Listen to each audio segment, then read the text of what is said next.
सुप्रभातम।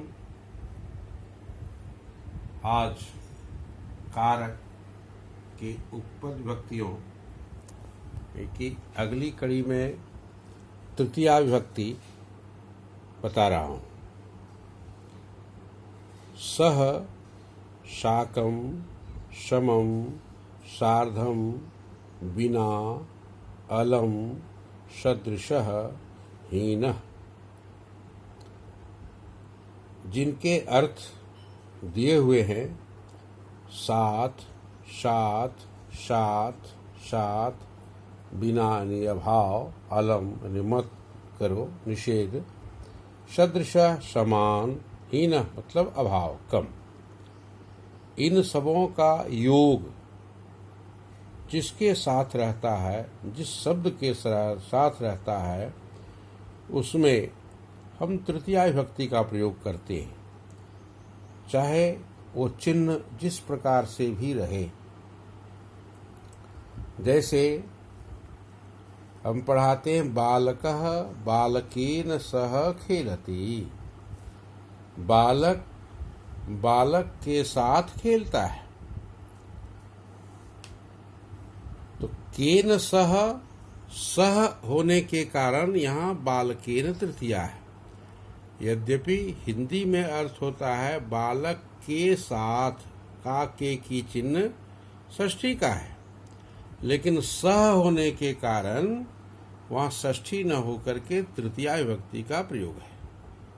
बालकेन सह खेलति। उसी तरह सुरेशः रमेशेन साकं पठति। सुरेश रमेश के साथ पढ़ता है। यहाँ भी रमेश के साथ का के की है, लेकिन सह साकम होने के कारण तृतीया विभक्ति है।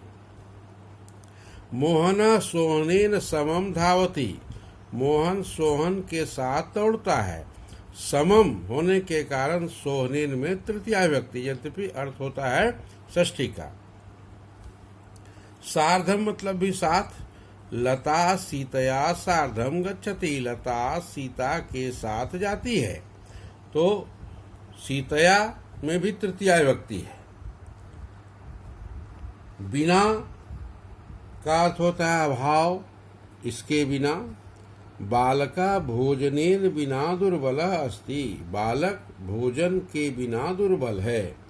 यहाँ भी के चिन्ह है, इसलिए षष्ठी होना चाहिए, लेकिन बिना के योग में तृतीया।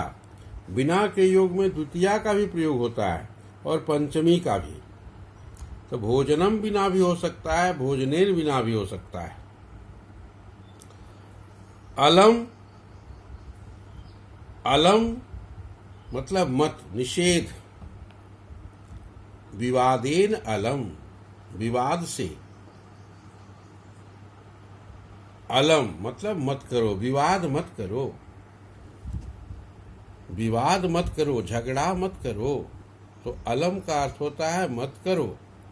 तो इसके पूर्व इसके साथ जो शब्द जुड़ा हुआ है विवाद, इसमें होगा विवादेन। सदृशः का अर्थ है समान। रामः श्यामेन सदृशः सुंदरः अस्ति।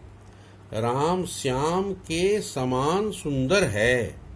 यहाँ भी श्याम के समान का के की षष्ठी है चिन्ह में, लेकिन होगा श्यामेन सदृशः, क्योंकि सदृश सहयोगे तृतीया। हीन, ज्ञानेन हीन नरः न शोभते।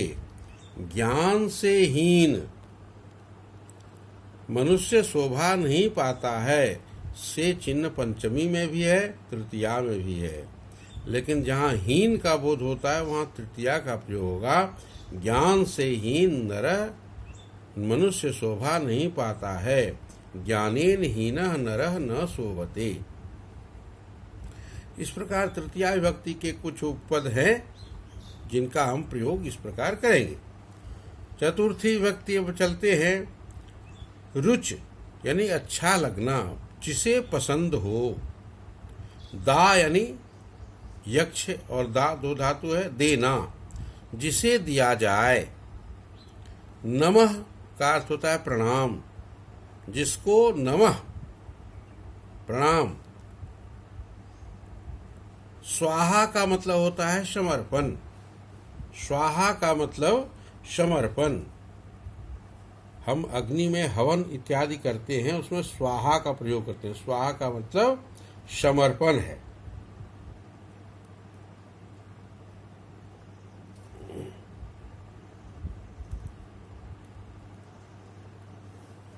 तो जिससे समर्पण, उसमें भी चतुर्थी। क्रुद्ध और कुप दोनों का अर्थ क्रोध ही है। जिस पर क्रोध किया जाए, क्रुद्ध धातु का प्रयोग जिस पर किया जाए उसमें चतुर्थी। अलम का एक और अर्थ है। अलम का मतलब पर्याप्त, काफी। जिसके लिए अलम, उसमें भी चतुर्थी विभक्ति का प्रयोग किया जाता है।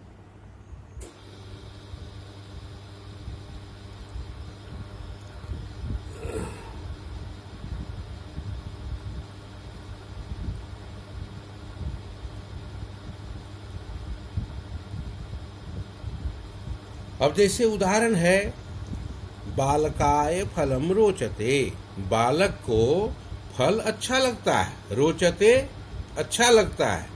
किसको? बालक को। जिसको अच्छा लगता है, चतुर्थी विभक्ति बालकाय। जिसको देता है, चतुर्थी विभक्ति। सह निर्धनाय धनम ददाति। वह धन देता है। किसको? निर्धन को। निर्धनाय, चतुर्थी विभक्ति। नमः, जिसको प्रणाम। ये तो बड़े प्रचलित है। नमः शिवाय। शिवाय नमः, शिव को प्रणाम। गणेशाय नमः, गणेश जी को प्रणाम। सरस्वती नमः, सरस्वती को प्रणाम। इन सभी में चतुर्थी विभक्ति का प्रयोग है। यहाँ शिवाय चतुर्थी का प्रयोग है। स्वाहा, राष्ट्राय स्वाहा। राष्ट्र को समर्पण। अग्नये स्वाहा, शिवाय स्वाहा। ये राष्ट्राय स्वाहा, चतुर्थी विभक्ति राष्ट्राय। जिस पर क्रोध किया जाए, चतुर्थी। राजा सेवकाय क्रुध्यति। राजा क्रोध करता है। किस पर? सेवक पर। सेवकाय क्रुध्यति। अलम मतलब पर्याप्त। राम रावणाय अलम। राम रावण के लिए काफी हैं। राम रावण के लिए काफी हैं, पर्याप्त हैं। तो रावणाय में चतुर्थी। अब पंचमी। पंचमी भक्ति का उपपद है बिना, बहि, रक्ष, भी।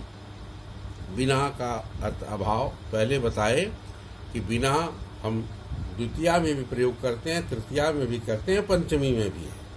तीनों शुद्ध है। बालक भोजनात् बिना दुर्बल अस्ति। बालक भोजन के बिना दुर्बल है।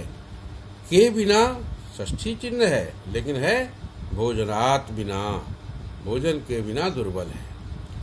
बालक गृहात् बहि खेलति। बालक घर से बाहर खेलता है, तो बही होने के कारण गृहात् पंचमी। आरक्षक चौरात् रक्षति। आरक्षक मतलब पुलिस। आरक्षक चोर से रक्षा करता है। जिससे रक्षा करता है, चौरात् पंचमी। भी डर, जिससे डर लगता है, उसमें पंचमी। बालक कुक्कुरात् बिभेति। बालक कुत्ते से डरता है। तो जिससे डरता है, डर का कारण है कुक्कुर, कुत्ता, इसलिए कुक्कुरात में पंचमी विभक्ति का प्रयोग है।